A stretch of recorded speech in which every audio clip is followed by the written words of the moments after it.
56 years after independence, restructuring is the topic that is dominating the political national discourse. Along with anti-corruption, whistleblowing, and seemingly orphaned loots, restructuring is generating a lot of interest and passion. To be clear, this is not a new phenomenon, but the clamor for the restructuring of the country has gained momentum in recent times, following the drastic reduction in the nation's earnings. The Oxford Advanced Learners Dictionary defines a federation as a country consisting of a group of individual states that have control over their own affairs but are controlled by a central government for national decisions.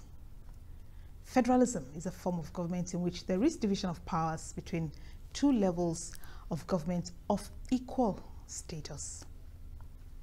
Nigeria is a federation, but critics say that is only on paper. They say that in the prevailing arrangement, the federal government in Abuja relates to the states and local councils as impoverished appendages doling out favors. This is in contradiction to the timeless tenet of a federal system in which the center and states exist as co-equals and coordinates. They therefore recommend restructuring.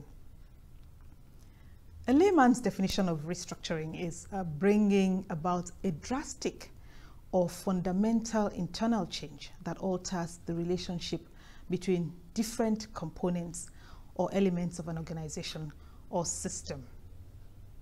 The proponents of restructuring say it is the only thing that can keep Nigeria together, as the status quo is not sustainable. One of the advocates of restructuring is Chief Adebanjo, chairman of the defunct Action Congress, a frontline member of the National Democratic Coalition, NADECO, and one of the elder statesmen at the 2014 National Conference. He joins us on View from the Top today, and I want to thank him very much. Thank you, sir, for joining us on View from the Top. Thank you. And I thank you for tuning in. My name is Modele Sharafa Yusuf. I'd like to know a little more about my guest before we settle down to our conversation. Chief Adebanjo was born on April 10, 1928. He attended CMS Grammar School and Council of Legal Education in London, where he earned a degree in law. He was called to the bar in 1961 at Lincoln's Inn. Chief Adebanjo started his career as a clerk, then a journalist, and later became an organizing secretary with the Action Group, then led by Chief Obafemi Awolowo. He also worked as a lawyer in the chambers of Chief Obafemi Awolowo, among others, before setting up on his own. He was also chairman of the Alliance for Democracy and a founding member of the Social Democratic Party.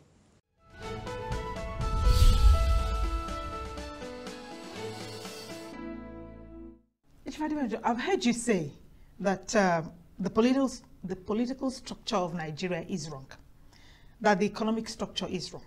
Can you explain that further? The political structure is wrong. The economic structure is wrong. People must understand why we are saying we are restructuring. We are restructuring because the constitution we have now is not the constitution we have at independence, as agreed to by Sagana, Awolowo, and Azikwe, and as handed over to us at independence. That is what we had, real federal constitution. And we had peace. I shouldn't go back into that. But after the coup of 1966, the army destructured Nigeria. That is when they gave us this constitution by Absalom. That is why the late William said, this, our document you refer to as constitution, is a fraudulent document. The 1999 Constitution. Yes. Because you say, we the people, the Federal Republic, we didn't make that constitution. Federal, we are not federal. We are only federal in name, unitary in action. After the coup of 1966, the army gave us all sorts of constitution on and on. And at the time they now want to return us to civilian rule, that was when NADECO said no. If you are going to give us a civilian rule, we must go back to basics. Go give us the constitution we had at independence. The structure we have now must be restructured. The structure we have now is military structure.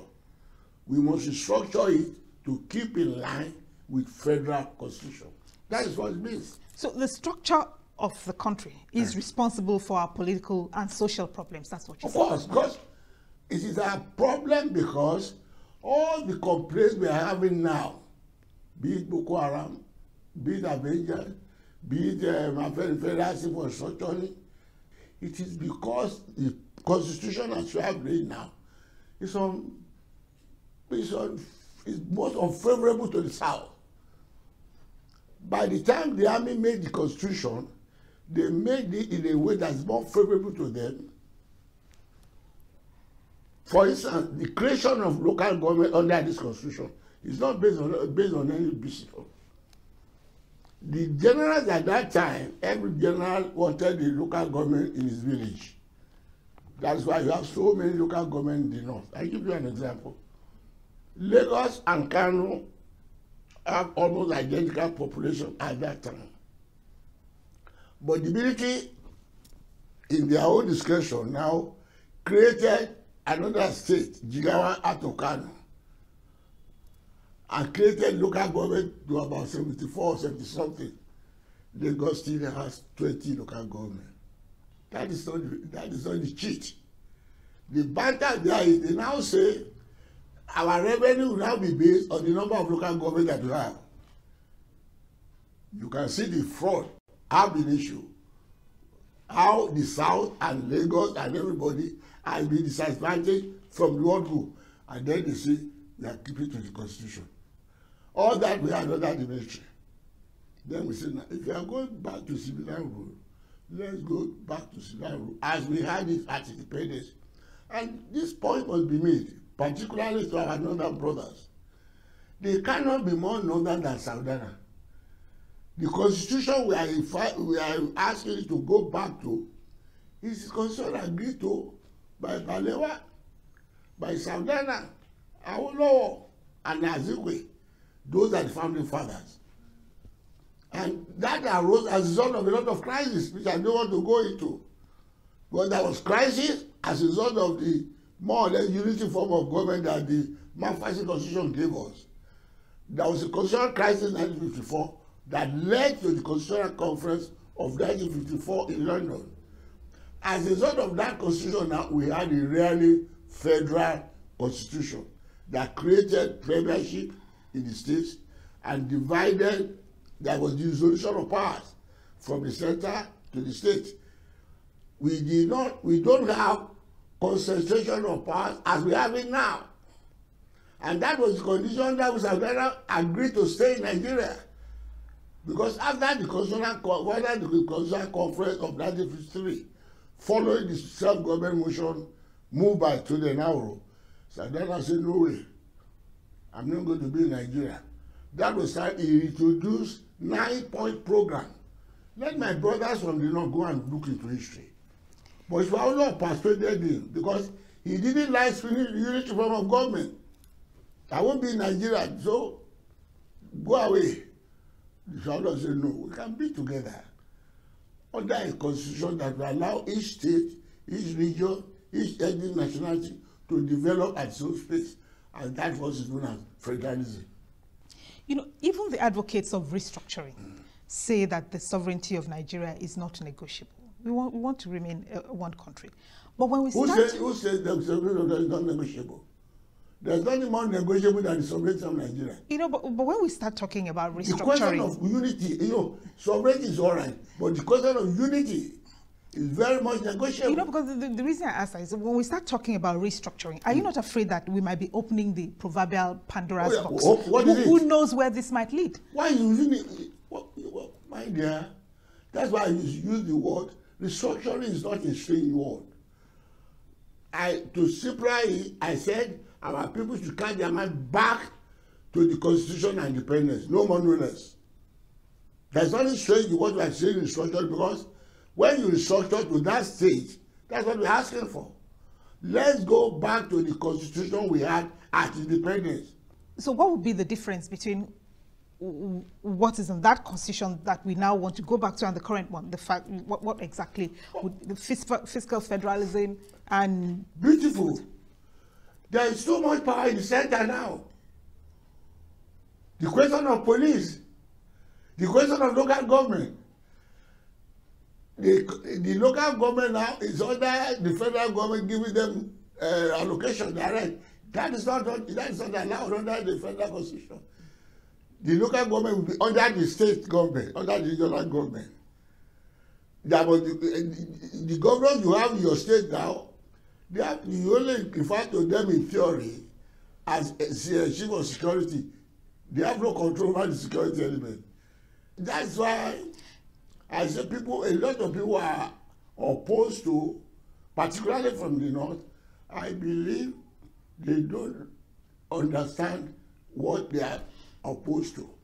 That's why I simplify it by saying the constitution agreed to by Saudana. You know, it's believed that at the bottom of all of these wranglings, is actually the quest for fiscal federalism. Can we get fiscal federalism without political restructuring? It is impossible. Fiscal federalism just shows that when the amount of money generated in your area, you get the greater part of it. What you call resource control, what you also call the distribution of revenue according to derivation. That's all that is. It was the army again after the coup of 1966 that gave us this arbitrary allocation of revenue, which is more or less in favor of the north with the least contribution. Are these problems that we all are talking about, are they things that are they problems that equity and good governance cannot solve? Do we have to do a formal restructuring to make headway? When you talk of equity and good government, it is the government you have now that is not equitable. When you are talking of equity and good government, then you go to true federalism. Under true federalism, we all agree on the terms of staying together. What our brothers of the north are saying now is that they want unity, they want this and that on their own terms. And we say yes, we want to stay together on the terms agreed to at independence. Let them deny that. Will bigger derivation percentages, will it placate those who feel that, we are carrying... It's not a question of partaking. What we are saying is, any resources from your area, let the area that has to take 50% and the 50% from above. What they are now saying is that any resources from your area, take the same from the north. They take the resources from the Niger Delta. And that's why I say, well, they are causing trouble. They take their resources and give them pittance. And those who don't contribute a penny or anything, take the maximum because their landmass. It is our country that be large geography. Under the constitution, they say they have more population. The geography that you and I learn, the nearer they go to the desert, the fewer the population. Anywhere in the world, Canada, Australia, India.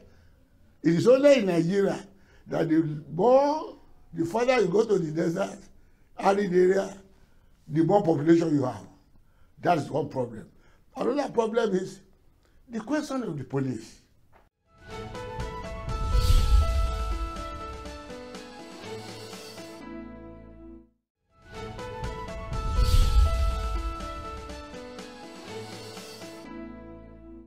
What can happen if we don't restructure? I don't know. I can say Nigeria will say. Nigeria will break. Sometimes I listen to the rhetoric of this issue and I shudder. With all this bickering, with the kind of thing that you just said, do you think we can have an amicable discussion on restructuring? Why not? We have had it. That was what our forefathers agreed to. I'm talking about now. I'm talking about the current rhetoric. Do you think we can have an amicable discussion on this restructuring? Those who don't want a restructuring are the who want to break the country, because the constitution is in their favor, and we say we are cheated. You won't be in any club where you feel you are being cheated. That's the problem with this constitution. A constitution where I contribute 2, you contribute 1, and you take 10. It's a question of fair is fair. And it has been done. You see, we must not lose this side. I begin to say, those who say the country must stay together under this constitution, that the people want to break the country.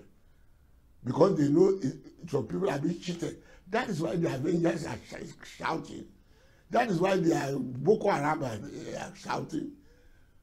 The problem is, they believe we can't be in this federation where I will contribute 10, you give me back, you give back to me only 2 or 1.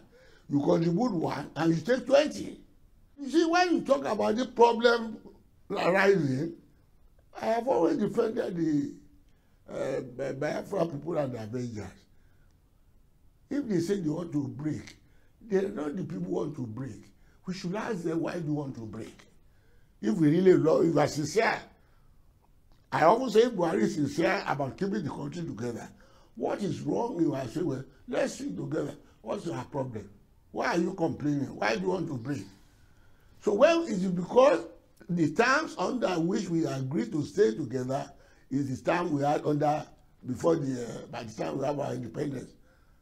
The function of the federal government there, the function of the state government there. First, it was because of the devolution of power that the Lagos region was able to create the University of Obafemi Awolowo University. Ahmadu Bello created his own because education was concurrent. Those are the issues that are taken over that are considered under the federal system. Each federative unit has its own power. The federal government has its own power. Limited, we know. It is the state that should be contributing to the federal government. It's not the federal government that will be, but to fill the states. That's what you're having now. Let's have a fair government. How much did the last elections contribute to the current national mindset? Last election. The very nature of the elections. How much did it contribute to? My dear, if you go into that, it is neither here nor there. The bottom line of what is happening is that the federating units are not satisfied. There's inequality in the distribution of amenities. There's inequality in the distribution of powers.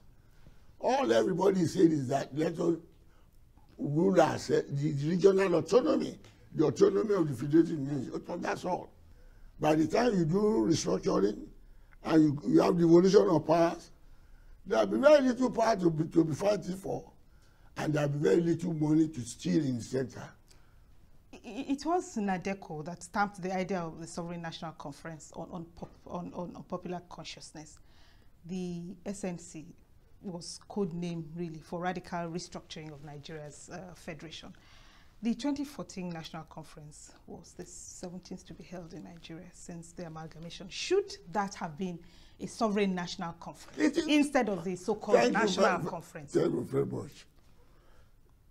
We accepted that. And now let me get one thing clear. There is nothing strange in Sovereign National Conference other than what we had.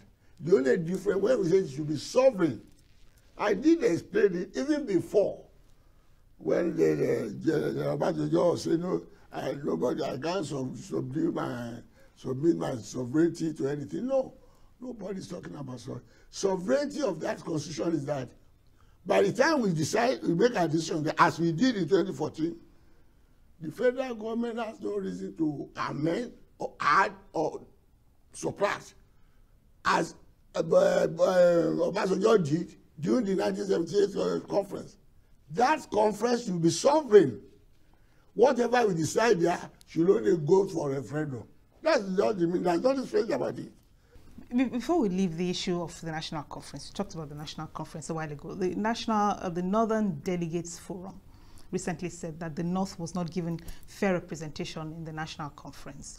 Therefore, they say that we should discard the report of that conference. You were a delegate to the conference. What sayeth thou? You see, this is why we see our people from the North, they don't talk in a friendly manner. And I don't want to talk the way to say that we want to break the country. When they talk like that, they really you get people like me infuriated. We are all at the conference. If you have the breakdown... But they said the matter was raised at the time. But it was not dealt with. It was defeated there. Is there any part of this country that is not able to stand on its own? I don't see that. We said it at the conference. Nowhere. Only people want to be lazy. I noticed that the loudest voices in this call for restructuring are people in your age bracket. Chief Ike Clark, Chief Anyoko, Alhaji Atiku Abubakar, Professor Wole Soyinka. All of you in advanced years. Yes, because of experience. Why don't you leave the youth to decide this? My dear, what question are you asking? The youth were represented at that conference. What is it that we are asking for that the youth don't like? Sharafa. Does it bother you? No, don't put a general question. It's a general question. Now, why do you think the youth are not with us? I didn't say that. I said, why don't you leave it to people like us to decide? You know how we want to live together going forward. What do you know about how you come together? But it's our country to live in. I don't know. I don't know how to answer that your question.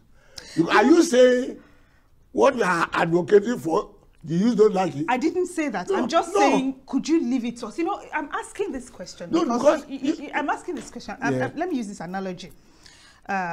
You know, the youth's lack of interest in politics, it worries me. But have you stopped to think that maybe the reason they're not really getting involved is that people like you are still trying to solve all the problems for us? You know, the kind of thing that happens when a parent is making all of the money, making all of the decisions, and, you know, the child loses incentive to work or to, you know, to solve his own problem. Sharafa, I'm surprised you had that question. How do you that the people we send to university and are educated? Are they not the youth that are the national students, you know? Are they not the youth form all this school about? They are the people we are fighting for. That's my question. Why are you the ones fighting for them? Why don't you let us, you know, let the youth, let the young people deal with this problem? Maybe they'll look at it from a different perspective. Maybe they will have I don't agree with you that the youth are not fighting with us, because we have youth in our organization. It depends upon what perception you are in, because we have youth section who are in this. There are some youth now who, as a matter of this, is it not the youth who are fighting in the Niger Delta? Niger Delta and IPOP. and Biafra. Is it the age group that is fighting there? Sharafa down. No, because when you put that question, I don't know what you mean. In fact, the youth are saying that we are not saying enough. It is the youth who feel this in. All the youth who should have taken on the fight, they have become mercenary. The military has monetized politics. What we are now saying is, let's get the constitution right. The others can follow. Chief Adebanjo, we thank you for your time. And we thank you for watching. Please join us next time when View from the Top returns. But between now and then, let's continue our conversation online at channelstv.com, and tweet me your thoughts on my conversation with Chief Adebanjo at Modele SY. Thank you again for watching, and see you next time.